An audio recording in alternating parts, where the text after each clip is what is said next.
जिन का निकाह शबनम से। शबनम नाम की एक लड़की थी। वो बहुत ही भोली भाली लड़की थी, अपने घर की प्यारी, जिसे उसके अब्बू और अम्मी जान ने बड़े नाज से पाला था। वो अपने घर की अकेली संतान थी। उसकी हर फरमाइश उसके अब्बू और अम्मी पूरा किया करते थे। वो बहुत ही चंचल स्वभाव की लड़की थी, बहुत ही खूबसूरत थी। ऐसा लगता था जैसे अल्लाह ने बड़े प्यार से तराशा हो उसे। बचपन में ही वह खेलने के लिए गांव के पास वाले कब्रिस्तान की तरफ जाया करती थी। वहाँ एक जिन रहता था। वह जिन उसे बार बार देखा करता था। उसके ऊपर जिन का दिल आ गया। उस दिन उस जिन ने शबनम का पूरा जीवन देख लिया कि आगे उसकी क्या स्थिति रहेगी। जिन को वह शबनम बहुत ही पसंद आई और वह जिन शबनम के ऊपर पर सवार हो गया और हमेशा शबनम के साथ ही रहा करता था।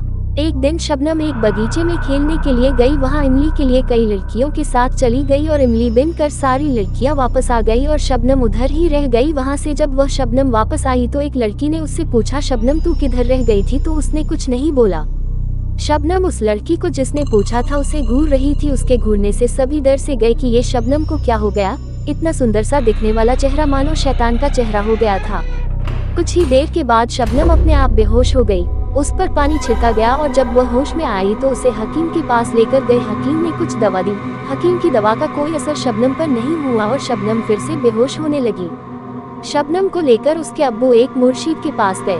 उन्होंने मुर्शीद को सारा हाल सुनाया और मुर्शीद ने देखा कि शबनम के कोमल अंग पर कोई जिन बैठा है। मुर्शीद ने अल्लाह से दुआ की और एक ताबीज दिया शबनम के लिए। शबनम को थोड़ा आराम तो हुआ पर बार बार उसकी तबीयत खराब होती रही। अब्बू और अम्मी ने शबनम को कब्रिस्तान और बगीचे की तरफ जाने के लिए मना किया और शबनम ने बगीचे की तरफ जाना छोड़ दिया। पर वह जिन अभी भी शबनम के ऊपर था। वह जिन शबनम की खूबसूरती पर दिलोजान से फिदा था। वह उसे छोड़ना नहीं चाहता था। काफी समय बीत गया। शबनम की उम्र निकाह की हो गई। अब्बू ने शबनम के लिए काफी मुशक्कतों के बाद एक अच्छा रिश्ता देखा और निकाह का फैसला किया। निकाह के समय शबनम से पूछा गया, निकाह कबूल है? तो शबनम ने निकाह कबूल किया।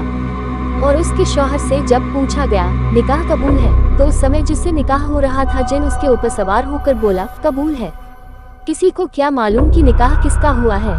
शबनम अपने शौहर के घर गई। उसका स्वागत हुआ और जब वह अपनी सुहागरात की रात में अपने बिस्तर पर थी तो उसका शौहर आया तो उसने उसे लाते मार कर भगा दिया।